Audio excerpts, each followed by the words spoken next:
I went to Hong Kong to interview the famous bomb demolition expert Norman Bomber Hill. He called me one night and said, "Come to the government offices. Somebody set up a phony bomb, and it's going to be a false alarm, but come and watch." He didn't even put on his bomb suit. So as he stood there, I took a picture of him at the door.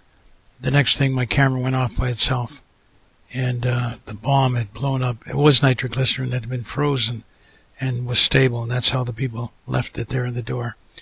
Norman Hill lost his right arm, his forearm, his hand, and went back a couple of years later, took a picture of him with a false arm, a prosthetic arm, still disarming bombs.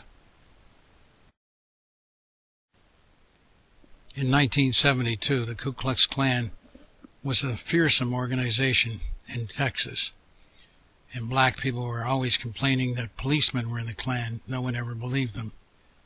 So I infiltrated the Klan, got to know the people, and managed to take pictures of a night rider riding in the daylight outside of Houston early in the morning. Took a picture of a man at a gas station filling the gas tank for 3 innocent young black people with their afro hairdos of the time.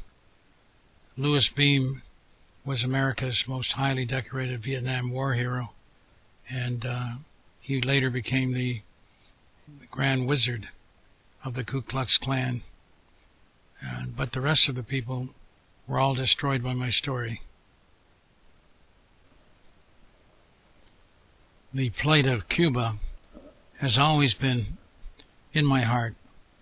I have been going into Cuba for many years, starting in 1969, but in 1981 we had the Mariel boat lift, and I took a picture on the Mariel boat lift on my way over with thousands of others of a Cuban man holding pictures of his little boys over his eyes. He didn't want his identity to be known, and he hadn't seen his children since they were this age. Then I went in at that time to a terrorist meeting, something for the CIA, and the guard was drugged, and my job was to take pictures of every single page of every notebook. The other pictures in Cuba that I remember were the little boy playing baseball, standing behind the fence with the name Cuba on his chest, and looking very, very sad and lonely. Cuba, of course, has produced many great baseball players. The little boys behind the bars were down in Varadero, a very wealthy section of Cuba.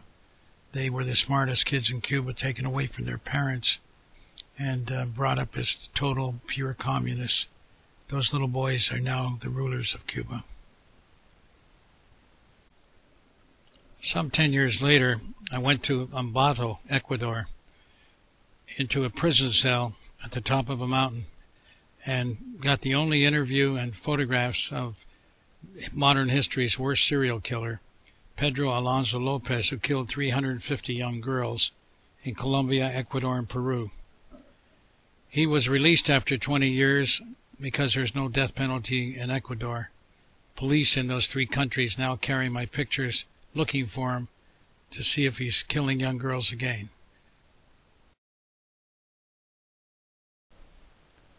A lot of my pictures deal with life and death, and every once in a while I'd come across something pleasant, something that made people smile or made me laugh. In Thailand, I was outside a hotel, and a little elephant suddenly grabbed a suitcase and tried to run into the hotel with it. Managed to catch that picture. Genoa in Italy, I saw a man kissing a girl in a park, and I noticed there was a sign near him of a soccer player kicking a ball. I just moved my camera over and shot it, and it looked like the soccer player was giving this guy a kick in the rear end as he kissed the girl. In Afghanistan, a shell had knocked out a building and destroyed a statue, and I saw a man sitting on top of the statue. All that was left of the statue were the 2 legs, the 2 feet, and he was up there sitting on top cutting his toenails, and I thought it was amazing. And one other picture that I thought was very amusing to me was an old Dutchman in Holland promised his wife in Amsterdam he'd never set foot in the pub again. And every day at noon he'd walk down an alley between the pub and another building, and a waiter would serve him a glass of beer. But he always kept his word to his wife, never set foot in a pub again. Anna Lorentzen was a famous humanitarian, one-armed lady who helped rescue children from war zones in a couple of wars. And she did so much good they built a couple of hospitals in Germany for her. She was very brave, but she was carrying a secret. She was really a reformed Nazi war criminal who had caused hundreds of people to be shot and put in concentration camps in Denmark, where she came from. She married the SS officer who ran the Hilfspolizei in Denmark, and when he was executed, she was standing beside him, but they spared her life. And Anna was crazy for a number of years, but made up for it. She changed my mind about the death penalty.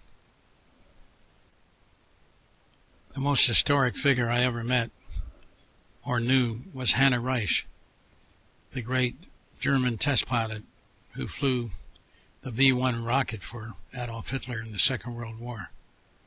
Hannah was actually the very first astronaut. She flew 80 miles up to the edge of space in the V-1 rocket, and never given the credit due her. She was the greatest pilot of all time. She was the first to fly a jet, first to get up into space, the first to fly a helicopter. Just a great, great pilot, but she never renounced Hitler, and she was never given her place in history.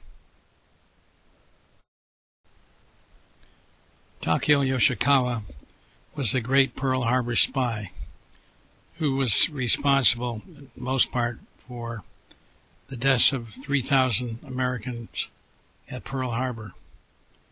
He was denied a pension by the Japanese government, and when I met him, he was poor and very upset. The Japanese government said we never spied on anyone. People of Japan blamed him for the atomic bomb. Yet American intelligence rated him as one of the greatest spies of all time. In 1974, I married my wife, Linda, in Switzerland, and I wanted to take her on a round-the-world honeymoon trip. So I told the London Sunday Times I would take a suitcase with 2 submachine guns, 2 pistols, through airports around the world, 19 airports in all. And the editor was quite pleased, and he said, "Don't worry, Ron, we'll get you out if you get caught, if it takes 20 years.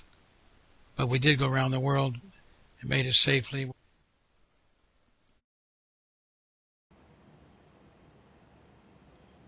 As you can see, I've had quite a life. The adventures, the people, the history you've just witnessed, wars, poverty, the city, the wilds, people at their best and people at their worst. I've been there to capture their moment in time. I've been a photojournalist for 50 years.